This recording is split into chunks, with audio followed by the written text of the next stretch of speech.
Have you noticed that the talent, it seems like, coming up in Hockey Canada specifically has fallen behind the U.S., the Russians, the Swedes, everybody? Have you noticed that? Seems like we're drying up a bit. I think there is a very concerted effort to funnel knowledge of hockey down to we're all going to play the same way and this is the way we're going to play, instead of just throwing a puck saying, let's go have some fun and get creative.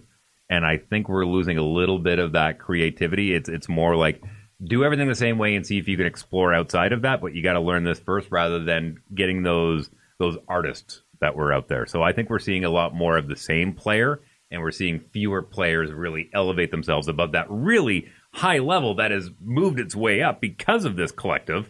But I think we're seeing less standouts because of it. The quality has gotten better, there's no doubt.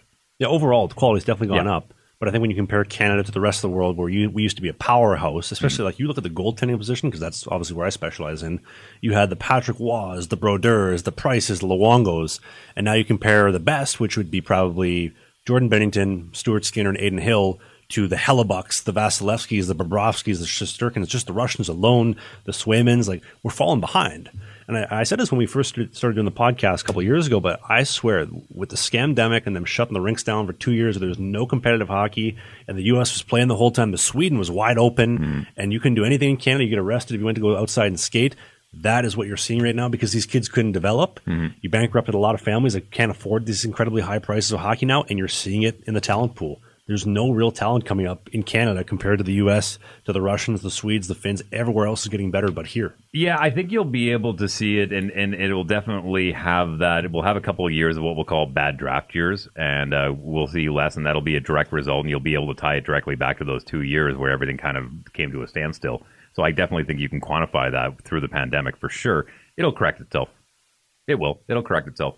I hope so, because we have so much talent here. It's just such a shame to see what's going on. I mean, I'm not knocking Bennington, Hill, or Skinner. They're all world-class goalies, especially JB. I love JB. Well, look at it this way. When it comes to Canada soccer, we're finally at a place where we're competing consistently on an international level in both our men's and our women's programs. But keep in mind, we've had 100 years of or more of people coming from soccer-rich nations immigrating to this country. We should have been better a lot sooner. The fact that it's taken this long, and we're still not, I mean, we're competitive, but we're not a standout. Like, it's still like, well, it's Canada. You know what I mean? Like, now we're starting to get some respect, but look how long it's taken. But could I argue you that because they shut down the rinks for those 2 years, you could still go outside, and so they went to go play soccer? Sure. Maybe. Yeah. Just an idea. Possible. But you were able to continue your training with soccer. You couldn't with hockey.